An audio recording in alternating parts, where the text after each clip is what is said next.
Hey guys, welcome to Vedant Patashale.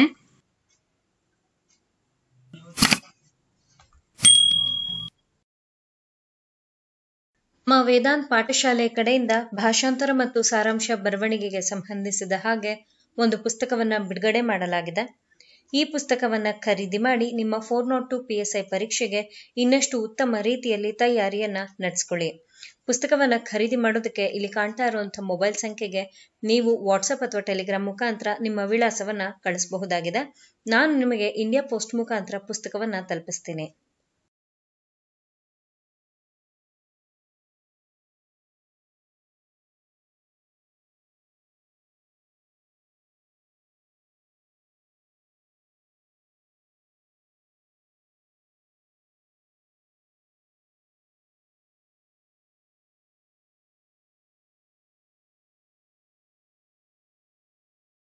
ನಮ್ಮ ಹಿಂದಿನ session ಅಲ್ಲಿ ನಾನು ನಿಮಗೆ ಹೇಳಿದ್ದೆ PSI ಪೇಪರ್ 1ಗೆ ಸಂಬಂಧಿಸಿದ ಹಾಗಿನ ಟೈಮ್ ಮ್ಯಾನೇಜ್ಮೆಂಟ್ ಈ ವಿಷಯದ ಬಗ್ಗೆ ಡಿಸ್ಕಷನ್ ಮಾಡ್ತಾ ಹೋಗ್ತೀನಿ ಅಂತ.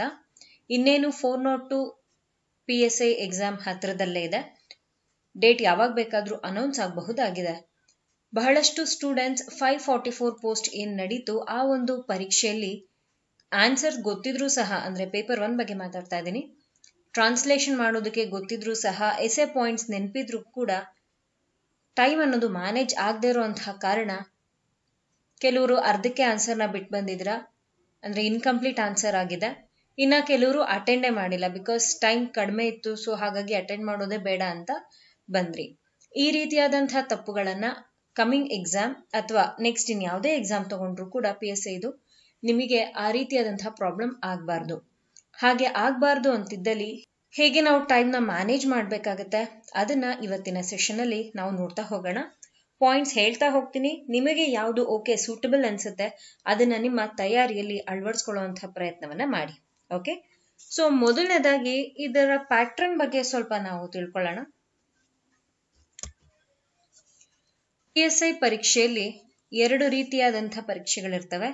ಮೊದಲನೇದು ಫಿಸಿಕಲ್, ಅದಾದ್ಮೇಲೆ ರಿಟರ್ನ್. ನೀವು ಫಿಸಿಕಲ್ ಎಕ್ಸಾಮ್ ಪಾಸ್ ಆಗಿದ್ದೀರಾ ಅಂತ ಅಂದ್ಮೇಲೆ you can write return exam. ಇದರಲ್ಲಿ 2 ಪೇಪರ್ ಇರುತ್ತೆ. ಒಂದು ಪೇಪರ್ 1, ಮತ್ತೊಂದು ಪೇಪರ್ 2. ಪೇಪರ್ 1 50 ಅಂಕಗಳಿಗಿರುತ್ತೆ, ಪೇಪರ್ 2 150 ಅಂಕಗಳಿಗೆ ಇರುತ್ತೆ. ಸೊ ಟೋಟಲ್ 200 ಮಾರ್ಕ್ಸ್ ಇರುತ್ತೆ. ಓಕೆ, ಇಲ್ಲಿ ಪೇಪರ್ 1 ನಲ್ಲಿ 4 ಪ್ರಶ್ನೆಗಳು ಬರ್ತವೆ, ಪೇಪರ್ 2 ನಲ್ಲಿ 100 ಪ್ರಶ್ನೆಗಳು ಬರ್ತವೆ. ಸೊ ಈಗ ನಮ್ಮ ಹೋಲ್ ಕಾನ್ಸಂಟ್ರೇಷನ್ ಪೇಪರ್ 1 ನ ಬಗ್ಗೆ ಇದೆ. ಇದ್ರ ಬಗ್ಗೆ ಈಗ ನಾವು ನೋಡ್ತಾ ಹೋಗೋಣ. ಹಾಗಿದ್ರೆ ಆ 4 ಪ್ರಶ್ನೆಗಳು ಯಾವ್ಯಾವುದು? ಟ್ರಾನ್ಸ್ಲೇಷನ್ನದ್ದು 2 ಪ್ರಶ್ನೆಗಳನ್ನ ನಾವು ನೋಡಬಹುದು. ಒಂದು ಕನ್ನಡದಿಂದ ಇಂಗ್ಲಿಷ್ ಭಾಷೆಗೆ ಅನುವಾದ, ಇನ್ನೊಂದು ಇಂಗ್ಲಿಷ್ ಟು ಕನ್ನಡ ಟ್ರಾನ್ಸ್ಲೇಷನ್. ಅದಾದ್ಮೇಲೆ ಪ್ರಿಸಿ ರೈಟಿಂಗ್ ನ ನೋಡಬಹುದಾಗಿದೆ, ದೆನ್ ಎಸ್ಸೆ. ಸೊ ಒಟ್ಟು 4 ಪ್ರಶ್ನೆಗಳನ್ನ ನೀವು ಪೇಪರ್ 1 ನಲ್ಲಿ ನೋಡ್ತೀರಾ. ಈ ಕಂಪ್ಲೀಟ್ ಪೇಪರ್ 1 ಏನಿರುತ್ತೆ ಇದು ಡಿಸ್ಕ್ರಿಪ್ಟಿವ್ ಟೈಪ್ ನಲ್ಲಿ ಇರುತ್ತೆ. ಅದೇ ಪೇಪರ್ 2 ಹೇಗಿರುತ್ತೆ, MCQ ಕ್ವೆಶ್ಚನ್ಸ್ 5 ಅಥವಾ 4 ಆಪ್ಷನ್ಸ್ ಕೊಟ್ಟಿರ್ತಾರೆ. ಯಾವ್ದು ಸರಿ ಅಂತ ನಿಮಗೆ ಅನ್ಸುತ್ತೆ ಅದಕ್ಕೆ ನೀವು ಟಿಕ್ ಮಾಡಬೇಕು. ಆದ್ರೆ ಪೇಪರ್ 1 ಏನಾಗಿರುತ್ತೆ ಕಂಪ್ಲೀಟ್ ಆಗಿ ಬರಿಬೇಕಾಗಿರುತ್ತೆ, ಹಾಗೂ ಡಿಸ್ಕ್ರಿಪ್ಟಿವ್ ವಿವರಣಾತ್ಮಕ ಅಂತ ಹೇಳ್ತೀವಿ ನೋಡಿ ಅದು. So this is a major difference. Paper 2ಗೆ ಒಂದು ರೀತಿಯಲ್ಲಿ ಬುಕ್ಸ್ ಇದೆ, ಅದನ್ನ ಓದಿದ್ರೆ ಎಕ್ಸಾಕ್ಟ್ ಅದೇ ಕ್ವಶನ್ಸ್ ಬರಬಹುದು ಅನ್ನುವಂಥ ಒಂದು ಅಸಂಪ್ಷನ್ ತಗೊಂಡು ನಾವು ಎಕ್ಸಾಮಿಗೆ ಹೋಗಬಹುದು, ಅಥವಾ ಒಂದು ಅಸಂಪ್ಷನ್ ಇಟ್ಕೊಂಡು ನಾವು ಪ್ರಿಪರೇಷನ್ಸ್ ಕೂಡ ಮಾಡ್ಕೊಳ್ಬಹುದು. ಆದ್ರೆ ಪೇಪರ್ 1 ಹಾಗಲ್ಲ. ಹಾಗಿದ್ರೆ ಅದಕ್ಕೆ ಹೀಗೆ ಓದ್ಬೇಕು ಅನ್ನೋದು ದಾರಿ ಇದೆಯಾ? Suppose if there is no pattern, then ಹೇಗೆ ನಾವು ಟೈಮ್ನ ಮ್ಯಾನೇಜ್ ಮಾಡೋದು ಹೇಳ್ತೀನಿ. ಆಗ್ಲೇ ಹೇಳ್ದ ಹಾಗೆ it is totally based on descriptive ಅಲ್ವಾ. ಸೊ ಕಂಪ್ಲೀಟ್ ಆಗೋದು ಡಿಸ್ಕ್ರಿಪ್ಟಿವ್ ರೀತಿಯಲ್ಲಿ ಇರುತ್ತೆ. ನಿಮ್ಮ ಆನ್ಸರ್ಸ್ ಅಥವಾ ಕೊಡುವಂಥ ಕ್ವೆಶ್ಚನ್ಸ್ ಹಾಗೆ ಇರುತ್ತೆ. ಒಂದು ರೀಡಿಂಗ್ ಸ್ಕಿಲ್ಸ್ ನ ಇಂಪ್ರೂವ್ ಮಾಡ್ಕೋಬೇಕು, ಓದುವಂತಹ ಕೌಶಲ್ಯವನ್ನ. ಅದಾದ್ಮೇಲೆ ರೈಟಿಂಗ್ ಸ್ಕಿಲ್ಸ್ ಅನ್ನು ಕೂಡ ಇಂಪ್ರೂವ್ ಮಾಡ್ಕೊಳ್ಬೇಕು, ಬರವಣಿಗೆಯ ಕೌಶಲ್ಯ. ರೀಡಿಂಗ್ ಸ್ಕಿಲ್ಸ್ ಯಾಕೆ ಇಂಪ್ರೂವ್ ಮಾಡ್ಕೊಬೇಕು ಅಂತಂದ್ರೆ ಇದು ನಿಮ್ಗೆ ಟ್ರಾನ್ಸ್ಲೇಷನ್ ಅಲ್ಲಿ ಉಪಯೋಗ ಆಗುತ್ತೆ. ಟ್ರಾನ್ಸ್ಲೇಷನ್ಗಿಂತಲೂ ಹೆಚ್ಚಾಗಿ ಪ್ರಿಸಿ ರೈಟಿಂಗ್ ನಲ್ಲಿ ಉಪಯೋಗಕ್ಕೆ ಬರುತ್ತೆ ರೀಡಿಂಗ್ ಸ್ಕಿಲ್ಸ್ ಅನ್ನೋದು.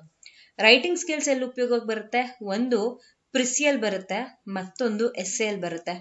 ಹಾಗಾದ್ರೆ ರೈಟಿಂಗ್ ಸ್ಕಿಲ್ಸ್ ಅನ್ನೋದು ಟ್ರಾನ್ಸ್ಲೇಷನ್ಗೆ ಅಪ್ಲೈ ಆಗೋದಿಲ್ವಾ? ಅದು ಅಪ್ಲೈ ಆಗಲ್ಲ. ಯಾಕಾಗಲ್ಲ ಅಂತ ನೆಕ್ಸ್ಟ್ ಹೇಳ್ತೀನಿ ನೋಡ್ಕೊಳ್ಳಿ. ಈಗ ಟ್ರಾನ್ಸ್ಲೇಷನ್ ಅಂದ್ರೆ ಏನ್ ಹೇಳಿ, ವರ್ಡ್ ಟು ವರ್ಡ್ ಅನ್ನ ನಾವೇನ್ ಮಾಡ್ಬೇಕಾಗತ್ತೆ, ಅವರು ಕೇಳಿರುವಂತಹ ಭಾಷೆಗೆ ಅನುವಾದ ಮಾಡ್ಬೇಕಾಗಿರುತ್ತೆ. ಅಲ್ಲಿ ನೀವು ಎಕ್ಸ್ಟ್ರಾ ಬುದ್ಧಿ ಖರ್ಚು ಮಾಡುವಂತ ನೀಡಿಲ್ಲ. ಒಂದು ಗ್ರಾಮರ್ನ ಬಗ್ಗಿನ ಜ್ಞಾನ ನಿಮ್ಗೆ ಚೆನ್ನಾಗಿರ್ಬೇಕಾಗತ್ತೆ, ಒಕ್ಯಾಬ್ಯುಲರಿ ನಾಲೆಜ್ ಇರ್ಬೇಕಾಗತ್ತೆ. Okay, then after that sentence formation ಹೇಗೆ ಮಾಡೋದು, ಈ 3 ವಿಷಯಗಳು ಫಿಕ್ಸ್ಡ್. ಇದನ್ನ ಯಾರು ಕೂಡ ಬದಲಾಯಿಸೋದಕ್ಕೆ ಆಗೋದಿಲ್ಲ. ಪ್ರೆಸೆಂಟ್ ಟೆನ್ಸ್ ಅಂತಂದ್ರೆ ಭೂತಕಾಲ ಅಂದ್ರೆ ತಪ್ಪಾಗುತ್ತೆ. ಪ್ರೆಸೆಂಟ್ ಟೆನ್ಸ್ ಅಂದ್ರೆ ವರ್ತಮಾನ ಕಾಲ ಅಂತಾನೆ ಹೇಳಬೇಕು. ಯಾವುದೋ ಒಂದು ಪದ ಕೊಟ್ಟಿರ್ತಾರೆ, ಅದಕ್ಕೆ 3-4 ರೀತಿಯಾದಂತಹ ಸಮಾನಾರ್ಥಕ ಪದಗಳು ಇರ್ತವೆ. ಅದನ್ನ ಬಿಟ್ಟು ನಾವು ಬೇರೆ ಬರೆಯೋಂಗಿಲ್ಲ. ಸೆಂಟೆನ್ಸ್ ಫಾರ್ಮೇಶನ್ ಇರೋದೇ 2, subject plus verb plus object, subject plus object plus verb. So ಈ ಟ್ರಾನ್ಸ್ಲೇಷನ್ ಅಂತ ಬಂದಾಗ ನಿಮ್ಗೇನು ಅಷ್ಟೊಂದು ರೈಟಿಂಗ್ ಸ್ಕಿಲ್ಸ್ ಅನ್ನೋದು ಬೇಕಾಗೋದಿಲ್ಲ.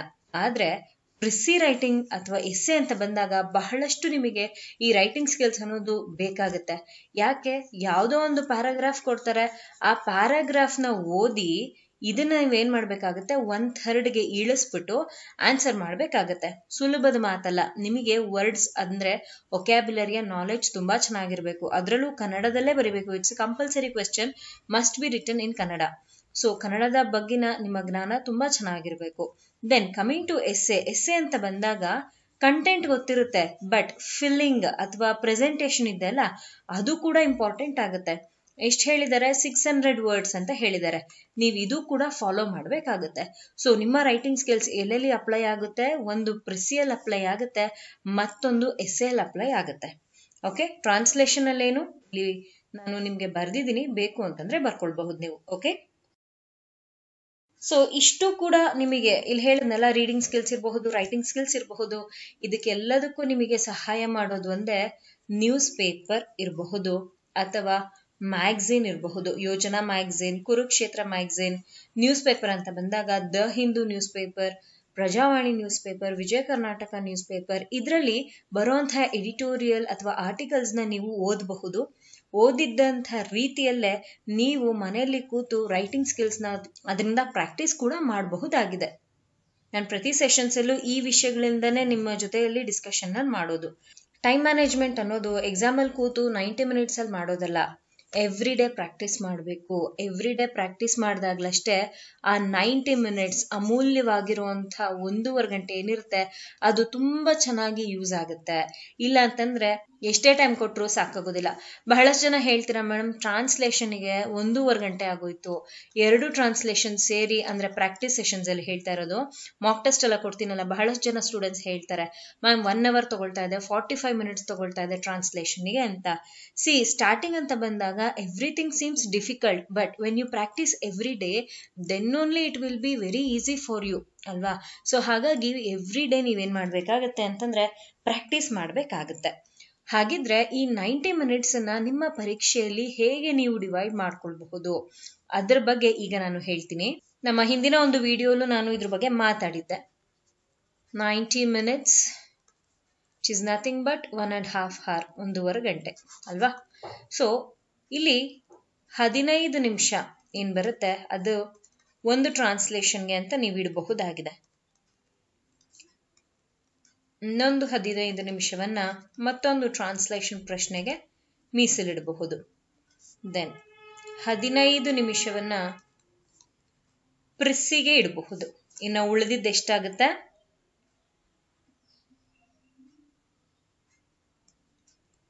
45 ನಿಮಿಷ. ಇದನ್ನ ಎಸ್ಸೆ ರೈಟಿಂಗ್ಗೆ ಇಡಬಹುದು. ಇದನ್ನ ಹೇಳೋದಕ್ಕೆ ಸುಲಭ, ಆದ್ರೆ ಎಕ್ಸಾಮ್ ಅಲ್ಲಿ ಕೂತು ಹೀಗೆ ಪ್ಯಾಟರ್ನ್ ಫಾಲೋ ಮಾಡೋದು ತುಂಬಾ ಕಷ್ಟ ಆಗುತ್ತೆ. ಯಾಕೆ, ಪ್ರಿಸಿ ಕೊಟ್ಟಿರ್ತಾರೆ, ಓದ್ಬೇಕಾಗತ್ತಲ್ವಾ, ಟೈಮ್ ಹಿಡಿಯುತ್ತಲ್ವಾ. ಎಸ್, ಅಫ್ಕೋರ್ಸ್ ಟೈಮ್ ಹಿಡಿಯುತ್ತೆ, ಇಲ್ಲ ಅಂತ ನಾನು ಹೇಳೋದೇ ಇಲ್ಲ. 5 ನಿಮಿಷ ತಗೊಳ್ಳಿ, 5 ನಿಮಿಷಕ್ಕಿಂತಲೂ ಯಾಕೆ ಜಾಸ್ತಿ ಬೇಕು? ಯಾಕೆ ಅಂದ್ರೆ ನಿಮ್ಮ ಪರೀಕ್ಷೆಯಲ್ಲಿ ಕೊಡೋದು 200 ಪದಗಳುಳ್ಳ ಒಂದು ಕ್ವೆಶ್ಚನ್ ಅಥವಾ ಒಂದು ಪ್ಯಾರಾಗ್ರಾಫ್ ನ ಮಾತ್ರ. 200 ಪದಗಳು ಓದೋದಕ್ಕೆ 5 ನಿಮಿಷಕ್ಕಿಂತಲೂ ಇನ್ನ ಜಾಸ್ತಿ ಬೇಕಾಗತ್ತಾ? ಇಲ್ಲ. Everything is your mind set.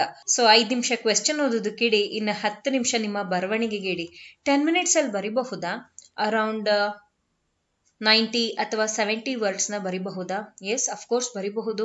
ಯಾವಾಗ ಬರಿಬಹುದು? ಇವತ್ತು ಪ್ರಿಪೇರ್ ಆಗಿ ನಾಳೆ ಎಕ್ಸಾಮ್ ಬರಿತೀನಿ ಅಂದ್ರೆ ಆಗಲ್ಲ. ಅದಕ್ಕೂ ಕೂಡ ಪ್ರಾಕ್ಟೀಸ್ ಬೇಕಾಗುತ್ತೆ. ಬಿಕಾಸ್ ಕೆಲವ್ರು ನೋಡಿ, ಈಗ ಪ್ರಯತ್ನ ಹಿಂಗ್ ಬರ್ಕೊಂಡು ಹೊಟ್ಟೋಗ್ತೀರಾ. So this is not called ಪ್ರಯತ್ನ. ಬಹಳಷ್ಟು ಜನ ಹೀಗೆ ಬರೀತೀರಾ. ಬರಿಬೇಕು, ಯು ಮಸ್ಟ್ ಕಂಪ್ಲೀಟ್. ಅಟ್ಲೀಸ್ಟ್ ಅರ್ಥ ಆಗುವಂಥ ರೀತಿಯಲ್ಲಾದ್ರೂ ಹೀಗೆ ಇರಬೇಕಾಗುತ್ತೆ. ಸೊ ಆದಷ್ಟು ನಿಮ್ಮ ಬರವಣಿಗೆ, ಹ್ಯಾಂಡ್ ರೈಟಿಂಗ್ ಮೇಲೂ ಕೂಡ ಗಮನ ಇರಲಿ. ರೈಟಿಂಗ್ ಸ್ಕಿಲ್ಸ್ ಅಲ್ಲಿ ಹ್ಯಾಂಡ್ ರೈಟಿಂಗ್ ಕೂಡ ಒಂದು ಸ್ಕಿಲ್ ಆಗಿದೆ. ದೆನ್ ಕಮಿಂಗ್ ಟು ಟ್ರಾನ್ಸ್ಲೇಷನ್, ಕೆಲವರಿಗೆ ಇಂಗ್ಲಿಷ್ ಟು ಕನ್ನಡ ಸುಲಭ, ಇನ್ನ ಕೆಲವರಿಗೆ ಕನ್ನಡ ಟು ಇಂಗ್ಲಿಷ್ ಅನ್ನೋದು ಸುಲಭ. ಇಲ್ಲಿ English medium students English to Kannada ತಪ್ಪು ಮಾಡ್ತೀರಾ, Kannada medium students Kannada to English ತಪ್ಪು ಮಾಡ್ತೀರಾ ಅನ್ನೋದು ಸರಿ ಬರೋದಿಲ್ಲ. ಯಾಕೆ ಅಂತಂದ್ರೆ, ಈವನ್ ಬಹಳಷ್ಟು ಇಂಗ್ಲಿಷ್ ಮೀಡಿಯಂ ಸ್ಟೂಡೆಂಟ್ಸಿಗೆ ಇಂಗ್ಲಿಷ್ನಲ್ಲಿ ಸೆಂಟೆನ್ಸ್ ಫ್ರೇಮ್ ಮಾಡೋದು ಕನ್ಫ್ಯೂಷನ್ ಇರುತ್ತೆ. ಯಾವ ಸೆಂಟೆನ್ಸಸ್? ಲೆಂತಿ ಸೆಂಟೆನ್ಸಸ್ ಅಥವಾ object writing. Same problem Kannada medium ಸ್ಟೂಡೆಂಟ್ಸ್ಗೂ ಇರುತ್ತೆ. ಕನ್ನಡದಲ್ಲಿ ವಾಕ್ಯ ರಚನೆ ಮಾಡುವಾಗ ಪದ ಬಳಕೆ ಓಕೆ, ಒಕ್ಯಾಬ್ಯುಲರಿ ಬರೀತೀರಾ. ನೀವು ಯಾವ ಲ್ಯಾಂಗ್ವೇಜ್ ನಿಮಗೆ ಕಂಫರ್ಟಬಲ್ ಇರುತ್ತೆ, ಇಂಗ್ಲಿಷ್ ಕನ್ನಡನ ಬರೀತೀರಾ. ಬಟ್ ಆಬ್ಜೆಕ್ಟ್ ರೈಟಿಂಗ್ ಅಂತ ಬಂದಾಗ ಕೆಲವು ಪದಗಳು ಏನಾಗಿರುತ್ತೆ ಅಂತಂದ್ರೆ ಮಿಸ್ ಮಾಡಿರ್ತೀರಾ, ಪಂಕ್ಚುಯೇಷನ್ ಮಿಸ್ ಮಾಡ್ತೀರಾ. So it could be of anything. ನೀವು ಯಾವುದೇ ಮೀಡಿಯಂ ಓದಿರಿ, ಎರಡಕ್ಕೂ ಕೂಡ ಒಂದೇ ಎಫರ್ಟ್ ಅನ್ನ ಹಾಕಿ ನೀವು ಪ್ರಿಪೇರ್ ಆಗಬೇಕು. ಸೊ ಹಾಗಾಗಿ ಇಂಗ್ಲಿಷ್ ಮೀಡಿಯಂ ಸ್ಟೂಡೆಂಟ್ಸ್ ಹೆಚ್ಚಾಗಿ ಕನ್ನಡ ಬಗ್ಗೆನೇ ಗಮನ ಕೊಡೋದು, ಕನ್ನಡ ಮೀಡಿಯಂ ಸ್ಟೂಡೆಂಟ್ಸ್ ಹೆಚ್ಚಾಗಿ ಇಂಗ್ಲಿಷ್ ಬಗ್ಗೆನೇ ಗಮನ ಕೊಡುವಂಥದ್ದು ಬೇಡ. ಎರಡಕ್ಕೂ ಕೂಡ ಈಕ್ವಲ್ ಆಗಿರುವಂತಹ ಕಾನ್ಸಂಟ್ರೇಷನ್ ಮಾಡಿ ಓದಬೇಕಾಗುತ್ತೆ. ಟ್ರಾನ್ಸ್ಲೇಷನ್ ಬಂದಾಗ ಏನೇ ಮಾಡಿರಿ, ನೀವು ಯಾವುದೇ ಮೀಡಿಯಂ ಓದಿರಿ, ಯಾವುದೇ ಮೀಡಿಯಂ ಓದಿ ಪರವಾಗಿಲ್ಲ. ನಾನಿಲ್ಲಿ ಹೇಳಿದ್ನಲ್ಲ, ಟ್ರಾನ್ಸ್ಲೇಷನ್ ಅಂದ್ರೆ ಏನೇನು ಇಂಪಾರ್ಟೆಂಟ್ ಆಗುತ್ತೆ ಅಂತ ತೋರಿಸ್ತಾ ಇದ್ದೀನಿ. ಇಷ್ಟ್ರ ಮೇಲೆ ಗಮನ ಇರಲಿ. ಗ್ರಾಮರ್ ನೋಡ್ಕೊಳ್ಳಿ, ಇಂಗ್ಲಿಷ್ ಗ್ರಾಮರ್ನ ಪ್ರತಿನಿತ್ಯ ಒಕ್ಯಾಬ್ಯುಲರಿ ಕನ್ನಡ ಇಂಗ್ಲಿಷ್ ಎರಡೂ ಪ್ರಾಕ್ಟೀಸ್ ಮಾಡಿ. ಸೆಂಟೆನ್ಸ್ ಫಾರ್ಮೇಶನ್ ಇಷ್ಟಿದ್ರೆ ಯಾವ ಲ್ಯಾಂಗ್ವೇಜ್ ಅಲ್ಲಿ ನೀವು ನಿಮ್ಮ ಸ್ಕೂಲಿಂಗ್ ಮಾಡಿದ್ರು ಕೂಡ it will be helpful. Next coming to essay. Essay ಅಂತ ಬಂದಾಗ 45 ಮಿನಿಟ್ಸ್ ಇರುತ್ತೆ. ಇದ್ರಲ್ಲಿ ನೀವೇನ್ ಮಾಡಬೇಕು? ಎಸ್ಸೆ 5 ಟಾಪಿಕ್ ಕೊಟ್ಟಿರ್ತಾರೆ. You need to sit and think, ಯಾವುದನ್ನ ನಾನು ಚೂಸ್ ಮಾಡಬೇಕಾಗತ್ತೆ, ಅದಾದ್ಮೇಲೆ ಹೇಗೆ ಸ್ಟಾರ್ಟ್ ಮಾಡಬೇಕು, ಏನ್ ಕೋಟ್ ಬರಿಬೇಕು, ಇಂಟ್ರೊಡಕ್ಷನ್ ಹೇಗಿರಬೇಕು, ಅದಾದ್ಮೇಲೆ ಅದರ ಬ್ಯಾಕ್ ಗ್ರೌಂಡ್ ಅಥವಾ ಮೀನಿಂಗ್, ಅದರಲ್ಲಿರುವಂತಹ content, final conclusion. Is it possible to write with in 45 minutes? Yes, it is possible. ಯಾವಾಗ it is possible? When you know the content. ಈಗ ಒಂದು ಎಕ್ಸಾಂಪಲ್ ತಗೊಳ್ಳೋಣ ನೋಡಿ. ಗ್ಲೋಬಲ್ ವಾರ್ಮಿಂಗ್ ಅಂತ ತಗೊಳ್ತಾ ಇದ್ದೀನಿ. ಇದ್ರ ಬಗ್ಗೆ, ಇದರ ಸ್ಟ್ಯಾಟ್ಸ್ ಅಥವಾ ಇನ್ಫಾರ್ಮೇಶನ್ ನಿಮಗೆ ಗೊತ್ತಿದೆ ಅಂತಂದ್ರೆ ಎಷ್ಟೊತ್ತು ಬರೆಯೋದು? ಒಂದು ಮೈಂಡಲ್ಲಿ ಪಿಕ್ಚರ್ ಬಂದ್ಬಿಡ್ಬೇಕು ನಿಮ್ಗೆ. ಈ ಗ್ಲೋಬಲ್ ವಾರ್ಮಿಂಗ್ ನಾನು ಬರಿತಾ ಇದ್ದೀನಿ ಅಂತಂದ್ರೆ ನಾನು ಏನೇನು ಆಡ್ ಮಾಡಬೇಕು, ಬರಿತಾ ಬರಿತಾ ಬರಿತಾ ಯೋಚನೆ ಮಾಡೋದಲ್ಲ. ಇದಕ್ಕೆ ಅಂತಾನೆ ಬೇಕಾದ್ರೆ 5 ನಿಮಿಷ ಸ್ಪೇರ್ ಮಾಡಿ. ಯಾಕೆ? ಈ ನೀವು ಟಾಪಿಕ್ ನೇನ್ ಸೆಲೆಕ್ಟ್ ಮಾಡ್ತಾ ಇದ್ದೀರಾ, this is a life changing topic for you ಅಲ್ವಾ? ಯಾಕೆ? ಇದಕ್ಕೆ 20 ಅಂಕಗಳನ್ನ ಇಡಲಾಗಿದೆ. 20 marks is not a small thing, it is the biggest thing, and ಇದು ನಿಮ್ಮ ಜೀವನವನ್ನೇ ಬದಲಾಯಿಸುತ್ತೆ. ಹಾಗಿರುವಾಗ ನೀವು ಎಷ್ಟು ಹುಷಾರಾಗಿ ಟಾಪಿಕ್ನ ಸೆಲೆಕ್ಟ್ ಮಾಡಬೇಕು, ಸೆಲೆಕ್ಟ್ ಮಾಡಿರುವಂಥ ಟಾಪಿಕ್ನ ಎಷ್ಟು ಚೆನ್ನಾಗಿ ಬರಿಬೇಕು. ಇವ್ಯಾಲ್ಯೂಯೇಟರ್ 1 ನಿಮಿಷ ಯೋಚನೆ ಮಾಡಬೇಕಾಗುತ್ತೆ, ಎಲ್ಲಿ ಮಾರ್ಕ್ಸ್ ತೆಗೆಯೋದು ಅಥವಾ ಎಲ್ಲಿ ಮಾರ್ಕ್ಸ್ ಕೊಡಬಾರ್ದು ಇವರಿಗೆ ಅಂತ. ಆ ರೀತಿಯಲ್ಲಿ ಬರಿಬೇಕು. ಅದಕ್ಕೇನ್ ಮಾಡಬೇಕು?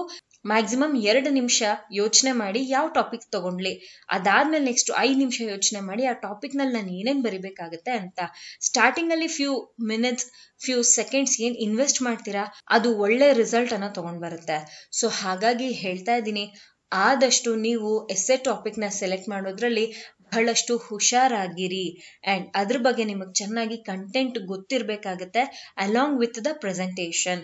ಈಗ ಪಾಪ್ಯುಲೇಷನ್, ಅನ್ಎಂಪ್ಲಾಯ್ಮೆಂಟ್ ಈ ರೀತಿಯಲ್ಲಿ ಏನಾದರೂ ಟಾಪಿಕ್ ಬಂತು ಅಂದಾಗ ಒಂದು ಗ್ರಾಫ್ನ ತಗೊಂಡ್ರೆ it will be very nice to see and ನಿಮಗೆ ವರ್ಡ್ಸ್ ಉಳಿಯುತ್ತೆ ಅದ್ರ ಬಗ್ಗೆ ಇನ್ನಷ್ಟು ಮುಂದೆ ಬಾಡಿಯಲ್ಲಿ ಬರೆಯೋದಕ್ಕೆ. ಸೊ ಹಾಗಾಗಿ you need to think before writing. ಇದಕ್ಕೂ ಅಷ್ಟೇನೆ ಬೇರೆಯವ್ರು ಬರ್ದಿರೋಂಥ ಎಸ್ಸೆನ ಕಾಪಿ ಮಾಡೋದಕ್ಕೆ ಹೋಗ್ಬೇಡಿ. ಎಸ್ಸೆ ಅನೇಕ ಬುಕ್ಸ್ಗಳಿದೆ, ತಗೊಳ್ಳಿ, ಬೇಡ ಅಂತ ಹೇಳೋದಿಲ್ಲ. ಓದಿದಾದ್ಮೇಲೆ ನಿಮ್ಮ ಪದಗಳನ್ನ ಬಳಸಿ ಎಸ್ಸೆನ ಬರೀರಿ. ಯಾವಾಗ ನೀವು ಮನೇಲಿ ಕೂತು ಪ್ರತಿನಿತ್ಯ ಒಂದೊಂದು ಎಸ್ಸೆ ಬರೀತೀರಾ, ಈ 45 ನಿಮಿಷದಲ್ಲಿ ಇನ್ನ 5 ನಿಮಿಷ ಉಳಿಸ್ಬಿಟ್ಟು ಕೂತ್ಕೊಂಡು ಇನ್ನೊಂದು ಪೇಪರ್ ಕೂಡ ನೀವು ಚೆಕ್ ಮಾಡಬಹುದು. ಅಷ್ಟು ಸಮಯ ನಿಮ್ಗೆ ಉಳಿಯುತ್ತೆ. ಸೊ ಹಾಗಾಗಿ ಈ ಪ್ಯಾಟ್ರನ್ ಏನ್ ನಾನು ನಿಮ್ಗೆ ಹಾಕೊಟ್ಟಿದ್ದೀನಿ, ಟ್ರಾನ್ಸ್ಲೇಷನ್ 15 ಮಿನಿಟ್ಸ್ ಇರಬಹುದು, precis writing 15 minutes, essay 45 minutes. So ಇದು ಸುಲಭವಾಗಿ ನಾವಿಲ್ಲಿ ಕೂತ್ಕೊಂಡು ಹೇಳಬಹುದು, ಇಲ್ಲ ಅಂತ ನಾ ಹೇಳೋದಿಲ್ಲ. ಎಕ್ಸಾಮಿಗೆ ಹೋದಾಗ ಅದ್ರದೇ ಆದಂತಹ ಸ್ಟ್ರೆಸ್ ಅನ್ನೋದು ಇರುತ್ತೆ, ಎಕ್ಸಾಮ್ ಪಾಸ್ ಮಾಡಬೇಕು ಅನ್ನೋದಿರುತ್ತೆ, ಲಾಸ್ಟ್ ಅಟೆಂಪ್ಟ್ ಅನ್ನೋಂಥ ಒಂದು ಸ್ಟ್ರೆಸ್ ಇರುತ್ತೆ. ಅದನ್ನೆಲ್ಲ ನೀವು ಬದಿಗಿಡಬೇಕಾಗತ್ತೆ. ಯಾಕೆ ಅಂತಂದ್ರೆ ಆಗ್ಲೇ ಹೇಳದ್ನಲ್ಲ, it's a life changing thing. ಹೇಳಕ್ಕಾಗಲ್ಲ, ನೀವು ಈ ಸರ್ತಿ ಬರೆಯೋ ಅಂತಹ ಆನ್ಸರ್ ಶೀಟ್ ನಿಮ್ಮ ಲೈಫ್ನ ಚೇಂಜ್ ಮಾಡಬಹುದು. ನೀವು ಅನ್ಕೊಂಡಿರೋ ಅಂಥ ನಿಮ್ಮ PSI ಆಫೀಸರ್ ಆಗುವಂಥ ಒಂದು ಗೋಲನ್ನ ರೀಚ್ ಮಾಡಿಸಬಹುದಾಗಿದೆ. ಸೊ ಹಾಗಾಗಿ ಅದಕ್ಕೆ ಇವತ್ತಿಂದನೇ ಪ್ರಾಕ್ಟೀಸ್ ಬೇಕು. ಆದಷ್ಟು ನ್ಯೂಸ್ ಪೇಪರ್ನ ಓದಿ, ನ್ಯೂಸ್ ಪೇಪರ್ನ ಸಹಾಯದಿಂದ ಪೇಪರ್ 1ಗೆ ಸಂಬಂಧಿಸಿದ ರೈಟಿಂಗ್ ಸ್ಕಿಲ್ಸ್ ಹಾಗೂ ರೀಡಿಂಗ್ ಸ್ಕಿಲ್ಸ್ ಅನ್ನ ನೀವು ಇನ್ನಷ್ಟು ಡೆವಲಪ್ ಮಾಡಬಹುದಾಗಿದೆ. ಅಂಡ್ ಪ್ರತಿನಿತ್ಯ ಏನ್ ಪ್ರಾಕ್ಟೀಸ್ ಮಾಡ್ತಿರ್ತೀರಾ ಅವಾಗ ಟೈಮ್ ಸೆಟ್ ಮಾಡ್ಕೊಂಡು ಪ್ರಾಕ್ಟೀಸ್ ಮಾಡಿ. ಲೆಟ್ಸ್ ಸೇ ಎಕ್ಸಾಂಪಲ್, ಈಗ Monday you are doing translation. Okay, ಯಾವುದೋ ಒಂದು ಟ್ರಾನ್ಸ್ಲೇಟ್ ಮಾಡಿ, ಎರಡು ಮಾಡಬೇಡಿ. ಯಾಕೆಂದ್ರೆ ಪೇಪರ್ 2 ಕೂಡ ನೀವು ರೆಫರ್ ಮಾಡ್ಬೇಕಲ್ವಾ. ಸೊ ಹಾಗಾಗಿ ಪೇಪರ್ 2 ಕೂಡ ನೀವು ಪ್ರಿಪೇರ್ ಆಗ್ಬೇಕಲ್ವಾ. ಹಾಗಾಗಿ ಸೊ ಮೊದಲನೇ ದಿನ ಟ್ರಾನ್ಸ್ಲೇಷನ್, ಬಹುಶಃ 1 hour ತಗೊಳ್ತೀರಾ. ನೆಕ್ಸ್ಟ್ ಟ್ಯೂಸ್ಡೇ ಕೂಡ ಸೇಮ್. ವೆಡ್ನೆಸ್ಡೇ ಬರ್ತೀರಾ, then it will reduce to 50 minutes. So 10 minutes ನೀವು ಕಡಿಮೆ ಮಾಡ್ಕೊಂಡಿದ್ದೀರಾ. ದೆನ್ ಥರ್ಸ್ಡೇ ಅದೇ ಪ್ಯಾಟರ್ನ್ ಫಾಲೋ ಆಗಿದೆ, ಫ್ರೈಡೇ ಕೂಡ ಅದೇ ಪ್ಯಾಟರ್ನ್ ಫಾಲೋ ಆಗಿದೆ. ಸ್ಯಾಟರ್ಡೇ ಬರ್ತೀರಾ, 40 minutes ಕೇಳಿತೀರಾ, then 30 minutes, then 12 minutes, then 10 minutes. Then last 2 ವಿಷಯಗಳು ಹೇಳೋದಕ್ಕೆ ಇಷ್ಟಪಡ್ತೀನಿ. So usually students ask me, ಯಾವ ವಿಷಯವನ್ನ ನಾವು ಫಸ್ಟ್ ಬರಿಬೇಕು? ಟ್ರಾನ್ಸ್ಲೇಷನ್ ಫಸ್ಟ್ ಬರಿಬೇಕಾ, ಪ್ರಿಸಿ ಫಸ್ಟಾ, ಎಸ್ಸೆ ಫಸ್ಟ್ ಬರಿಬೇಕಾ? ಕೆಲವ್ರು ಏನ್ ಮಾಡ್ತೀರಾ, ಫಸ್ಟ್ ಎಸ್ಸೆ ತಗೊಂಡ್ಬಿಡೋಣ. ಸೊ ಯೂಶಲಿ ಸ್ಟೂಡೆಂಟ್ಸ್ ಕೇಳುವಂತಹ ಮತ್ತೊಂದು ಪ್ರಶ್ನೆ ಏನು ಅಂತ ಅಂದ್ರೆ, ಯಾವ ಕಾನ್ಸೆಪ್ಟ್ ಅನ್ನ ನಾವು ಫಸ್ಟ್ ಬರಿಬೇಕಾಗುತ್ತೆ, whether it is translation, precis or essay writing ಅಂತ ಕೇಳ್ತೀರಾ. What I say is, it depends on your preparations. ನೀವು ಸಪೋಸ್ ಏನಾದ್ರೂ ತುಂಬಾ ಚೆನ್ನಾಗಿ ಎಸ್ಸೆ ರಿಗಾರ್ಡಿಂಗ್ ಪ್ರಿಪೇರ್ ಆಗಿದ್ದೀರಾ ಅಂತಂದ್ರೆ ಗೋ ಫಾರ್ ಇಟ್. ಫಸ್ಟ್ ಎಸ್ಸೆನ ಕಂಪ್ಲೀಟ್ ಮಾಡಿ. ಯಾಕೆ ಅಂತಂದ್ರೆ ನಿಮಗೆ ಗೊತ್ತಿರುವಂತಹ ವಿಷಯ ಬರೆಯೋದಕ್ಕೆ ನೀವು ಹೆಚ್ಚಿನ ಸಮಯವನ್ನ ತಗೊಳ್ಳೋದಿಲ್ಲ. ಹಾಗಾಗಿ ಹೇಳ್ತಾ ಇದ್ದೀನಿ. ಕೆಲವ್ರು ಏನ್ ಹೇಳ್ತಾರೆ ಅಂತಂದ್ರೆ, ಫಸ್ಟ್ ಎಸ್ಸೆನೇ ಬರೀರಿ, ಗೊತ್ತೋ ಗೊತ್ತಿಲ್ಲೋ ಅಂತ ಹೇಳ್ತಾರೆ. I don't say that. ಯಾಕೆ ಅಂತಂದ್ರೆ ಗೊತ್ತೋ ಗೊತ್ತಿಲ್ವೋ ಎಸ್ಸೆನೇ ಬರೀರಿ ಅಂದಾಗ ನಿಮ್ಮ ಟೈಮ್ ನ ನೀವು ಇದ್ರ ಮೇಲೆ ಇನ್ವೆಸ್ಟ್ ಮಾಡ್ತಾ ಇದ್ದೀರಾ, ಅಂಡ್ ಆ ಟೈಮ್ ಕೆಲವೊಮ್ಮೆ ವೇಸ್ಟ್ ಆಗೋಗುತ್ತೆ.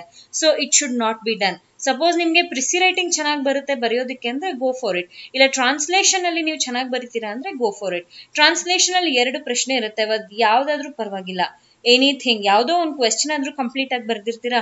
ಸೊ ಹಾಗಾಗಿ depending on your preparation level ನೀವೇನ್ ಮಾಡ್ಬೇಕಾಗುತ್ತೆ ಅಂತಂದ್ರೆ, ಯಾವ ಟಾಪಿಕ್ ನಿಮಗೆ ಚೆನ್ನಾಗಿ ಪ್ರಿಪೇರ್ ಆಗಿದ್ದೀರಾ, ನಿಮಗೆ ಚೆನ್ನಾಗಿ ಬರುತ್ತೆ, ಆ ಟಾಪಿಕ್ ಅನ್ನ ತಗೊಂಡು ಫಸ್ಟ್ ಕಂಪ್ಲೀಟ್ ಮಾಡಿ. ಓಕೆ, ಸೊ ಹೀಗೆ ನೀವು ಪ್ರಿಪೇರ್ ಆಗ್ಬೇಕಾಗತ್ತೆ. ಎಕ್ಸಾಮ್ ನಲ್ಲಿ ಕೂತು ಯಾವ್ದನ್ನ ಬರಿಬೇಕು ಅಂತ ಹೇಳಿ. ಪ್ರಿಪರೇಷನ್ಸ್ ಎವ್ರಿ ಡೇ ನಡೆಯುತ್ತೆ, ಬಟ್ ಎಕ್ಸಾಮ್ ಅಲ್ಲಿ ಕೂತಾಗ್ಲೂ ಅಷ್ಟೇ ಗೊತ್ತಾಗೋದು ಎಷ್ಟ್ರ ಮಟ್ಟಿಗೆ ನಾವು ಪ್ರಿಪೇರ್ ಆಗಿದ್ದೀವಿ ಅಂತ. ಅದು ಯಾವುದೇ ಎಕ್ಸಾಮ್ ಇರಬಹುದು ಅಲ್ವಾ. ಕೊನೆಯದಾಗಿ ಈ ಟಿಪ್ ಅನ್ನ ನಾನು ಹೇಳ್ತಾ ಇದ್ದೀನಿ. And if you feel this is remembering worth, ನೆನಪಿಟ್ಕೊಳ್ಳೋದಕ್ಕೆ ಇದು ನಿಮ್ಮ ಪರೀಕ್ಷೆಗೆ ನಿಮಗೆ ಸಹಾಯ ಮಾಡುತ್ತೆ ಅನ್ಸಿದ್ರೆ ಇದನ್ನ ನೋಟ್ ಮಾಡ್ಕೊಳ್ಳಿ. ಟ್ರಾನ್ಸ್ಲೇಷನ್ ಅಂತ ಬಂದಾಗ ಗ್ರಾಮರ್, ಟೆನ್ಸಸ್ ಪಾರ್ಟ್ ಅನ್ನ ತುಂಬಾ ಚೆನ್ನಾಗಿ ಪ್ರಾಕ್ಟೀಸ್ ಮಾಡ್ಕೊಂಡು ಹೋಗಿ. ಅದ್ರ ಜೊತೆಯಲ್ಲಿ prepositions, in, on, of, to ಅಂತೆಲ್ಲ ಬರುತ್ತಲ್ಲ, ಅದರ ಬಳಕೆ ಇಂಪಾರ್ಟೆಂಟ್ ಆಗುತ್ತೆ. ಓಕೆ, ದೆನ್ ಇದಾದ್ಮೇಲೆ ಸೆಂಟೆನ್ಸ್ ಫಾರ್ಮೇಶನ್, ಕನ್ನಡದಿಂದ ಇಂಗ್ಲಿಷ್ ಭಾಷೆಗಿರಬಹುದು ಅಥವಾ ಇಂಗ್ಲಿಷ್ನಿಂದ ಕನ್ನಡ ಭಾಷೆಗಿರಬಹುದು. ಇದನ್ನ ತುಂಬಾ ಚೆನ್ನಾಗಿ ಪ್ರಾಕ್ಟೀಸ್ ಮಾಡಿ. Last but not the least and which is very important, vocabulary. Translation ಅಂತ ಬಂದಾಗ 2 ಲ್ಯಾಂಗ್ವೇಜ್ ನಲ್ಲಿ ನೀವು ಸೆಂಟೆನ್ಸ್ ಫಾರ್ಮೇಶನ್ ಹಾಗೂ ವೊಕ್ಯಾಬ್ಯುಲರಿನ ಪ್ರಾಕ್ಟೀಸ್ ಮಾಡಲೇಬೇಕಾಗುತ್ತೆ. ಇಂಗ್ಲಿಷ್ ಅಂತ ಬಂದಾಗ ಟೆನ್ಸಸ್ ಹಾಗೂ preposition. Next coming to precis writing. ಪ್ರಿಸಿಯಲ್ಲಿ ಬಹಳಷ್ಟು ಜನ ಏನ್ ಮಾಡ್ತೀರಾ, ಟೈಟಲ್ ಬರೆಯೋದೇ ಮರ್ತು ಬಿಡ್ತೀರಾ. ಟೈಟಲ್ ನಿಮಗೆ 1 ಅಂಕಗಳನ್ನ ತಂದು ಕೊಡುತ್ತೆ. ಟೈಟಲ್ ನ ಮರಿಬೇಡಿ. ಟೈಟಲ್ ಹೇಗೆ ಡಿಸೈಡ್ ಮಾಡೋದು? ಫಸ್ಟ್ ಟೈಟಲ್ ಬರೆದು ಇಲ್ಲ ಸಾರಾಂಶ ಬರೆಯೋದಾ, ಅಥವಾ ಸಾರಾಂಶ ಬರೆದು ಟೈಟಲ್ ಬರೆಯೋದಾ? ನನ್ನನ್ನು ಕೇಳಿದ್ರೆ ಬೆಟರ್ ಈಸ್ ಫಸ್ಟ್ ಯೋಚನೆ ಮಾಡಿ ಸಬ್ಜೆಕ್ಟ್ ಏನಿದೆ, ಹೇಗ್ ಬರಿಬೇಕು ಅಂತ. ಆಮೇಲೆ ಟೈಟಲ್ ಬರೆದು ಸಾರಾಂಶ ಬರವಣಿಗೆನ ಬರೀರಿ. ನೀವು ಸಾರಾಂಶ ಬರವಣಿಗೆ ಬರೆದು ಟೈಟಲ್ ಕೂಡ ಬರಿಬಹುದು. ಬಟ್ ಕೆಲವ್ರು ಏನ್ ಮಾಡ್ತೀರಾ ಅಂದ್ರೆ ಮರ್ತು ಬಿಡ್ತೀರಾ ಟೈಟಲ್ ಬರೆಯೋದು. ಸೊ ಹಾಗಾಗಿ it is up to you. But ನನ್ನನ್ನು ಕೇಳಿದ್ರೆ ಮೊದಲಿಗೆ ಟೈಟಲ್ ಬರೆಯೋದು ಬೆಟರ್ ಇರುತ್ತೆ. ಪ್ರಶ್ನೆಯಲ್ಲಿರುವಂತಹ ವಿಷಯವನ್ನ ನೀವು ಇಲ್ಲಿ ತುಂಬಾ ಚೆನ್ನಾಗಿ ಬರಿಬೇಕಾಗುತ್ತೆ. ಸ್ವಂತ ಅನುಭವಗಳನ್ನ ನೀವಿಲ್ಲೆಲ್ಲ ಬರಿಬಾರ್ದು. ಪ್ರಿಸಿ ರೈಟಿಂಗ್ ನಲ್ಲಿ ನಾನು ನಿಮ್ಗೆ ಇದನ್ನ ಬಹಳಷ್ಟು ಬಾರಿ ಹೇಳಿದೀನಿ. Then comes to essay. ಎಸ್ಸೆಯಲ್ಲಿ 2 ವಿಷಯ ಇಂಪಾರ್ಟೆಂಟ್ ಆಗುತ್ತೆ. ಒಂದು ಟಾಪಿಕ್ ಸೆಲೆಕ್ಷನ್ ಇರಬಹುದು, ಅದಾದ್ಮೇಲೆ ಇನ್ನೊಂದೇನು ಪ್ರಾಪರ್ ಎಕ್ಸಿಕ್ಯೂಷನ್ ಅಥವಾ ಪ್ರಾಪರ್ ಪ್ರೆಸೆಂಟೇಷನ್ ಅಂತ ಹೇಳ್ತೀವಿ. ಪ್ಯಾರಾಗ್ರಾಫ್ ವೈಸೇ ಬರ್ಕೊಂಡು ಹೋಗೋದು ತಪ್ಪಾಗುತ್ತೆ, ಹಾಗೂ ಸ್ಪೇಸ್ ಕೊಡದೆ ಕೂಡ ಬರೆಯೋದು ಕೂಡ ತಪ್ಪಾಗುತ್ತೆ. ಹಾಗಾಗಿ ಟಾಪಿಕ್ ಯಾವ್ದು ಸೆಲೆಕ್ಟ್ ಮಾಡ್ತಿದ್ದೀರಾ ಅನ್ನೋದ್ರಲ್ಲೂ ಕೂಡ ಗಮನ ಹರಿಸಿ ಟಾಪಿಕ್ನ ಸೆಲೆಕ್ಟ್ ಮಾಡಿ.